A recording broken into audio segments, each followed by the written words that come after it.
Good morning everybody. Good morning sir. कैसे हो? तो देखिए आज अपन पैराग्राफ का अर्थ करने जा रहे हैं। आज के लिए पैराग्राफ लिखाया है इम्पोर्टेंस ऑफ फॉरेस्ट। किस पे लिखाया है बोलो? The importance of forest. इसका मतलब होता है वनों का महत्व। क्या होता है बोलो? इम्पोर्टेंस ऑफ फॉरेस्ट का मतलब क्या है? वनों का महत्व। तो आप सब लोग ध्यान से व्हाइट बोर्ड पर देखेंगे, ठीक है? और अपन इम्पोर्टेंस ऑफ फॉरेस्ट वाला जो पैराग्राफ है इसका अपन अर्थ करेंगे, ठीक है? तो शॉर्ट राइटिंग टास्क में आपके लिए पैराग्राफ लिखाया है इम्पोर्टेंस ऑफ फॉरेस्ट। बोलो क्या नाम है? Importance of forest. तो आप सब लोग व्हाइट बोर्ड पे देख लें। Write a paragraph in about 100 words. Listen to me. Write a paragraph in about 100 words. लगभग 100 शब्दों में एक पैराग्राफ लिखिए on the importance of forest. वनों का महत्व अथवा ट्रीज, पेड़ों का महत्व। तो देखिए द इम्पोर्टेंस ऑफ फॉरेस्ट और ट्रीज, या तो ट्रीज लिख सकते हो या फॉरेस्ट। अटेंशन। तो इम्पोर्टेंस ऑफ फॉरेस्ट, वनों का महत्व क्या है? The importance of forest is very much in our life.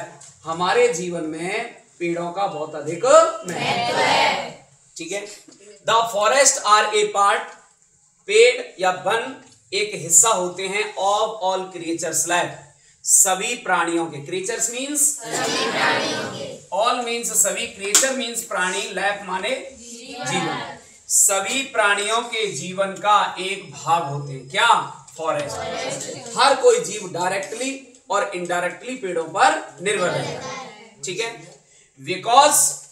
Because means क्योंकि, द फॉरेस्ट ये वन गिव अस हमें देते हैं, क्या देते हैं? ऑक्सीजन। ऑक्सीजन देते हैं। हनी शहद देते हैं। वैक्स मतलब मोम। वैक्स क्या होता है? मोम होता है जो गोंद का, वो उसमें जो मधुमक्खी होती है ना, उसका शहद निकलता है, उसका जो बाकी का भाग है वो मोम कहलाता है। गम, गोंद, ऑयल, तेल, हर्ब्स, जड़ी बूटियां, तमाम प्रकार की जो दवा, मेडिसिन है, जड़ी बूटियों से बनती है। तो जड़ी बूटियों को क्या बोलते हैं? Herbs. Lac, lakh and dyes. Dyes means colours. Dyes means colours. तो हमें रंग देती हैं। देखो पेड़ों से क्या क्या चीज मिलती है? रंग, लाख, जड़ी बूटी, तेल, गोंद, मोम, शहद, ऑक्सीजन, और तमाम चीजें हमको पेड़ों से मिलती है। The forest prevent floods. पेड़ बाढ़ को रोकते हैं। प्रिवेंट मीन्स रोकना। तो पेड़ जो है वो किसको रोकते हैं? बाढ़ को। इट प्रिवेंट्स, ये पेड़ रोकते हैं सॉइल इरोजन। सॉइल इरोजन का मतलब होता है मिट्टी का कटाव। किसको रोकते हैं बताओ? मिट्टी के कटाव को रोकते हैं। इट गिव्स अस, ये पेड़ हमें देते हैं फ्यूल, ईंधन देते हैं, टू कुकिंग फूड, भोजन पकाने के लिए। क्या पकाने के लिए? इट गिव्स, ये पेड़ देते हैं रेन, वर्षा। और जहाँ पेड़ ज्यादा होते हैं वहाँ बारिश ज्यादा होती है, समझ रहे हो?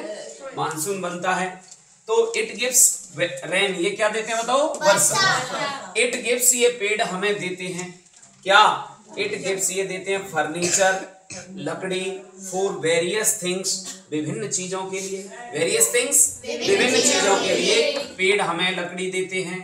और paper is produced by would, और लकड़ी से ही पेपर बनता है। The wood is the most important thing. लकड़ी या पेड़, लकड़ी, वुड मीन्स क्या होती है? लकड़ी। द वुड माने लकड़ी, is the most important thing, सबसे महत्वपूर्ण वस्तु है, इन द वर्ल्ड, इस संसार। फॉर ह्यूमन बींग्स, मानव जाति के लिए, मानव जाति के लिए लकड़ी सबसे महत्वपूर्ण वस्तु है।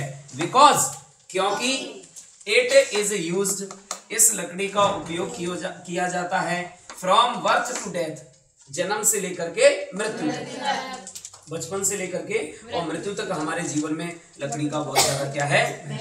दैट इज वाई, यही कारण है कि, बोलो दैट इज वाई, यही कारण है कि, दैट इज वाई, यही कारण है कि द फॉरेस्ट इज कॉल्ड, पेड़ों को कहा जाता है ग्रीन गोल्ड, हरा सोना। पेड़ों को क्या कहते हैं अपन? हरा सोना कहते हैं, ठीक है? उसके बाद सो वी शुड, इसलिए हमें ग्रो उगाने चाहिए, प्लांट्स माने पौधे, मोर एंड मोर, अधिक और अधिक, 33%। 33 मीन्स 33%। कितना परसेंट? 33%। पार्ट माने हिस्सा, ऑफ ए कंट्री एक देश का, और स्टेट या किसी प्रदेश का, किसी राज्य या देश का 33% हिस्सा शुड बी कवर्ड ढका होना चाहिए बाय द फॉरेस्ट। किससे? वनों से। मतलब किसी क्षेत्र के 33% भूभाग पर क्या होने चाहिए? वन। तो आज हमने पैराग्राफ पढ़ा, बोलिए द इम्पोर्टेंस ऑफ फॉरेस्ट, वनों का